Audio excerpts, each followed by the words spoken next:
係講到咧朝鮮嘅軍人啊。咁我哋講翻咧就朝鮮嘅軍人啦，咁似乎咧佢哋咧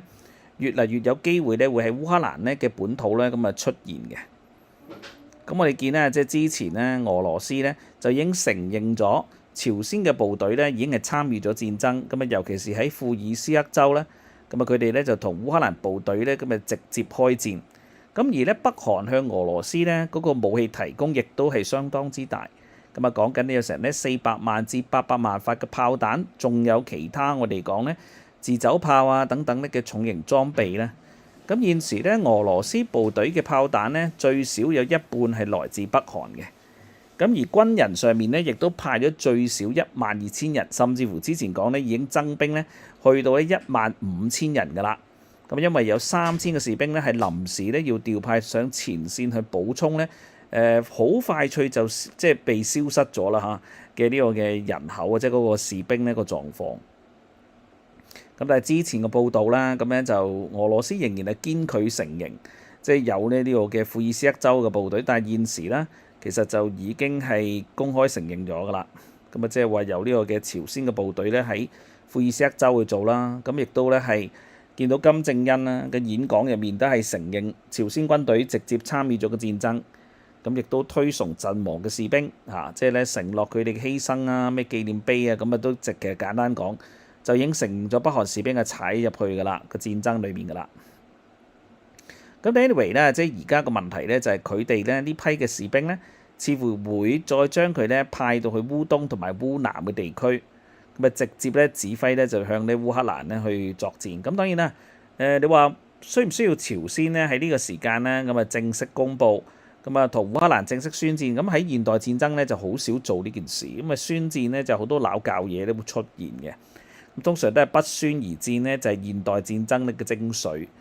咁你要見到啦，即係平壤咧，咁其實喺咁嘅情況咧，正式嚟講就即係同烏克蘭咧交戰，咁呢樣嘢咧係會令到即係包括兩韓、南韓同北韓同埋咧其他嘅持份者，例如話中國啊、俄羅斯啊、日本啊同埋咧美國嚟講咧，都係相當之苦惱嘅。因為我哋講過啦，即係兩韓嘅部隊咧，其實佢哋而家進行嘅一個停戰嘅協定啦。咁其實停戰咧就唔代表咧咩簽署任何咩和平協議啊、和平條約，其實都唔係嘅。咁純粹就係雙方咧就見一個臨時停火嘅狀態。不過咧停火咧去到成70幾年咁解嘅啫。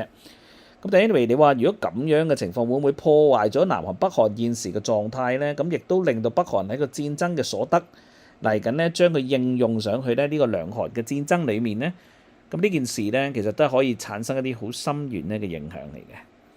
咁但 anyway 咧，即係現時去睇咧，咁朝鮮部隊咧，第一佢有機會會進入別爾哥羅德嘅地區，咁咧就繼續好似庫爾斯克州咁樣咧，咁咧就向烏克蘭咧發動一個最新嘅挑戰。咁但係另外咧，亦都有機會咧，佢哋已經係會進入咁去到嚟我哋講咧頓涅茨克咧呢啲嘅州份。咁咧就直接咧向咧現時前線咧唔足夠人力同埋唔足夠裝備嘅俄羅斯部隊咧，就做一個大嘅填充啊！咁而家主要咧喺個前線上啦，咁似乎呢個炮彈數量上面咧，因為俄羅斯同埋烏克蘭呢個炮彈比例已經漸漸去到咧收窄至2:1嘅狀態。咁所以需唔需要咧動用到北韓咧最常見嘅戰術就係炮灰戰術？咁以成30-50人啦，咁大規模分散嘅形式，咁消耗烏克蘭嘅炮彈，咁亦都消耗佢哋前線嘅無人機。咁呢樣咧，亦都隨住啦，我哋講朝鮮嘅軍人咧都出晒名嘅，就係佢哋有好強嘅紀律啦。咁同埋如果以咧即係跑嘅呢種嘅戰術咧，佢哋都相當之純熟嘅。咁而單兵作戰咧嘅能力，亦都係比咧冇 train 過嘅俄羅斯士兵咧就強太多啦。咁當然咧，佢哋嘅戰術啊、條令同埋實踐咧，咁當然喺呢個年代咧係完全唔 work 嘅。不過，如果你話不計較傷亡咧嘅戰法咧，其實咁當然都係一個仲係相當恐怖呢個對手。主要原因咧就係即係喺個咁窄嘅地方裡面啦，咁以咁大量嘅人數去 overwhelming 到即係烏克蘭咧防禦陣地裡面咧，即係無論係軍人啦，無論佢哋嗰個24小時個進攻咧，嗰種疲勞嘅戰術嘅轟炸。同埋咧個裝備咧個消耗嚟講咧，短打咧你話打翻一頭半個月就唔覺嘅。咁如果你咧將戰線拉長去到3個月至半年咧，就真係會令到呢個地區咧防禦嘅壓力咧增加得好緊要嘅。咁所以咧成件事我哋會睇得出咧，呢一個嘅部署咧，當然第一就對咧北韓嚟講啊，咁啊屬於係個現代戰爭裡面嘅學習啦。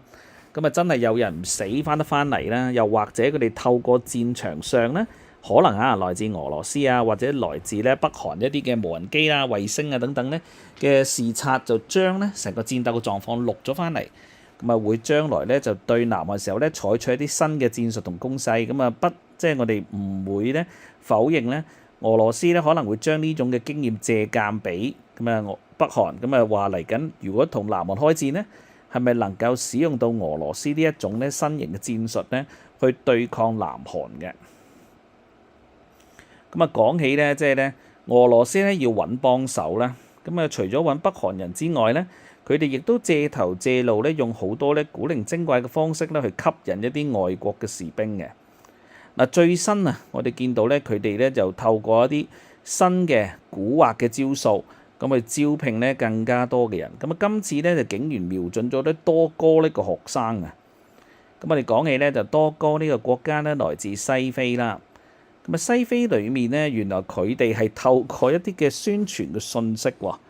咁啊，唔知佢哋咧係咪咧屬於咧去到呢個社交媒體咧去做到一個嘅宣傳？咁啊，來自多哥政府嘅透露啦，咁啊有幾個嘅多哥公民咧，咁啊似乎最近咧係被烏克蘭部隊咧就俘虜咗。咁啊當然拘留之後咧，好快脆就通知翻咧多哥呢個政府嚇。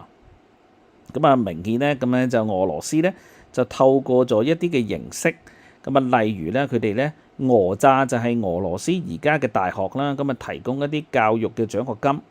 然之後咧誘使到咧多哥一啲嘅大學生或者咧我哋講可能中學生啦，咁咧就去到俄羅斯，咁啊接受呢一批嘅教育獎學金。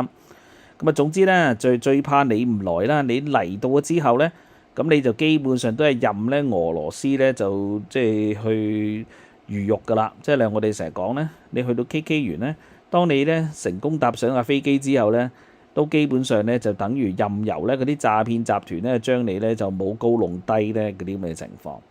咁所以現時咧，似乎多哥已經敦促咗佢哋嘅公民非常之小心啊！咁啊，如果你真係要尋求出國嘅教育咧，真係要格外小心啊！真係有啲嘅國家，我相信佢哋已經 warning 㗎啦，即係俄羅斯啊或者啲戰區嘅國家咧，如果佢哋真係作出任何嘅宣傳啊廣告咧，真係打醒12分精神。咁而多哥嘅政府咧已經係特別提議咗㗎啦，即係咧你首先一定要核實咗嗰個獎學金嘅合法性啦，甚至乎要揾一啲官方部門咧去諮詢。但係講真啦，即係如果你真係到時走去諮詢俄羅斯嘅官方部門，咁大家又相唔相信俄羅斯嘅官方佢唔會即係同呢啲發放獎學金嘅大學，或者根本就唔係。即係發放獎學金嘅通告就唔係大學，就來自俄羅斯國防部。咁其實你點樣諮詢呢？你仍然係冇辦法得知個真相嘅。個真相就係利用呢啲嘅教育廣告咧，去吸引更多嘅海外人咁啊進入到俄羅斯，咁然之後就成為咗咧佢哋嘅僱傭兵嘅。咁所以咧呢一種嘅諮詢咧，其實都係啲官腔啦。即係老實講咧，多哥政府咧呢一種咧講法咧，係根本幫唔到佢哋嘅公民去擺脱咧俄羅斯佢哋國家呢個宣傳嘅，咁亦都冇辦法咧，即係能夠幫助得到受影響嘅國民。咁好老實講啦，你話現時喺多哥一啲嘅公民已經係參與咗俄羅斯部隊嘅人數係咪淨係得嗰2個咧？就梗係唔係啦。咁啊，即係而家純粹就係咧滄海一粟，咁就係有2個被逮捕嘅啫。有啲會被戰死啦，咁有啲咧會唔會逃兵咧？咁所以我哋相信咧，你話10個8個咧就必定有㗎啦。咁嘅情況之下應該點算咧？即係包括咧拘捕咗2個嘅多哥公民咧。咁首先我哋相信咧，佢哋就唔會咧成為咗嗰個嘅戰俘，然之後咧就再咧將佢發放翻咧俾俄羅斯。咁我哋相信咧，好似之前2個咧被扣留嘅朝鮮航兵咁樣啦。咁烏克蘭咧首先會徵求佢哋嘅同意。咁例如話佢哋需唔需要咧將佢咧再轉讓去嚟南韓啊，或者其他佢哋想屬意嘅國家，咁當然會再同嗰啲國家去傾咧。咁啊係咪真係會接收咧呢啲嘅戰俘？咁所以咧多哥公民，我哋相信如果真係核實咗佢哋來自多哥，即係包括佢哋嘅身份證啊、護照啊，即係或者銀行卡啊，好多呢啲咧都能夠從多方面咧去證明佢係屬於邊一個國嘅公民，而家同翻佢哋當時嘅國家嘅溝通，咁啊最終咧將佢轉移翻去，例如我哋講多哥啦嗰啲嘅情況啦。咁亦都之前嘅報道過，就係其實印度都試過啦，即係有成差唔多咧百幾位嘅印度人咧就被誘騙啦，都係誘騙噶啦。咁啊去咗咧俄羅斯，咁而俄羅斯就當時承諾會俾工作機會佢哋，亦都會俾教育機會佢哋，即係又係類似啲半工讀嗰啲嘅情況。咁但係最終啦，咁啊真係要掟佢哋去前線，然之後就要服兵役，咁啊要向咧烏克蘭咧作戰。咁而佢哋簽署嘅文件咧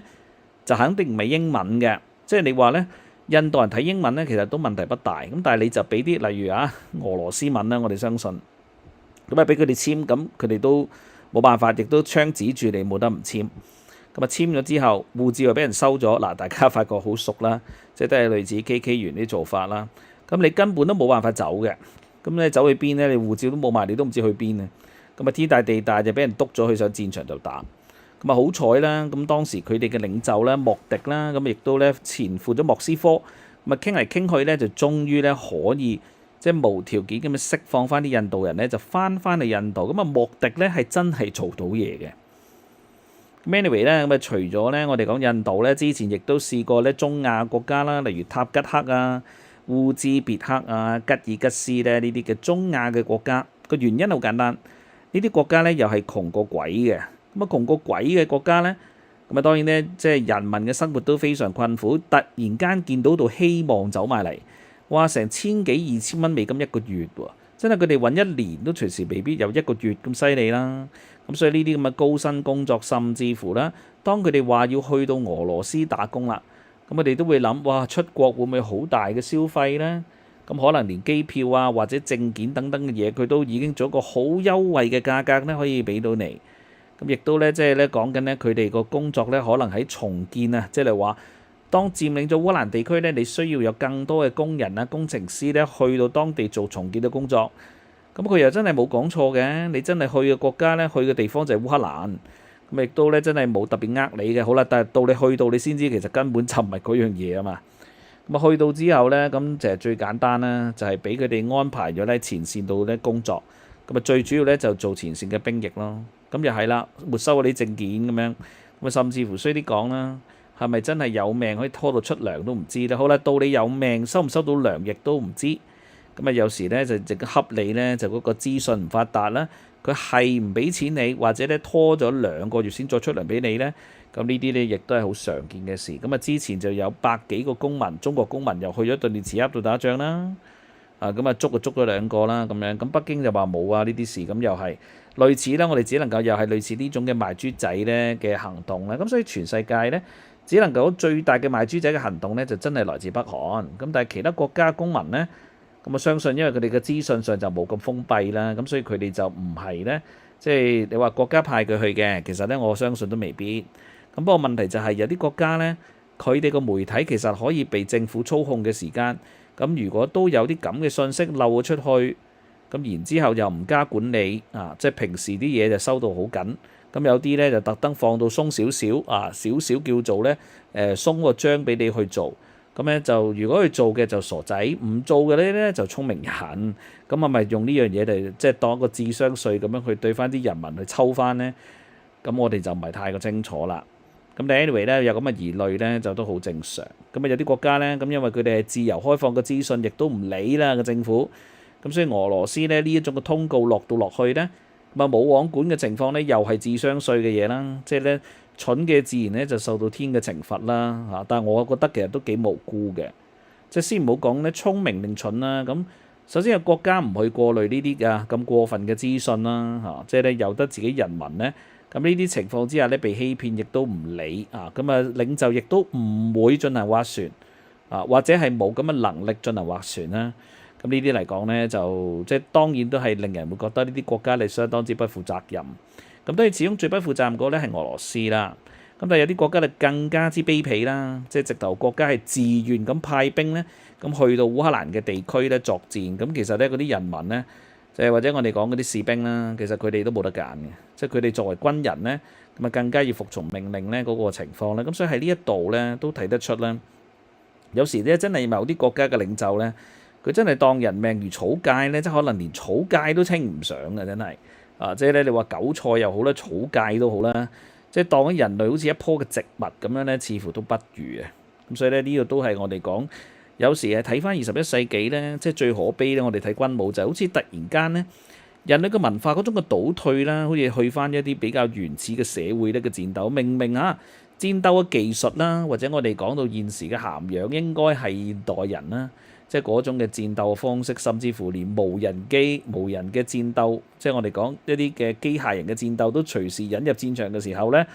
仍然喺21世紀睇到啲咁野蠻同埋落後嘅思想，同埋最緊要呢，有啲咁嘅統治者嘅出現呢，咁都係即係喺個現代人類文明，我哋有時去睇翻呢，其實都係一個好大嘅悲哀嚟嘅。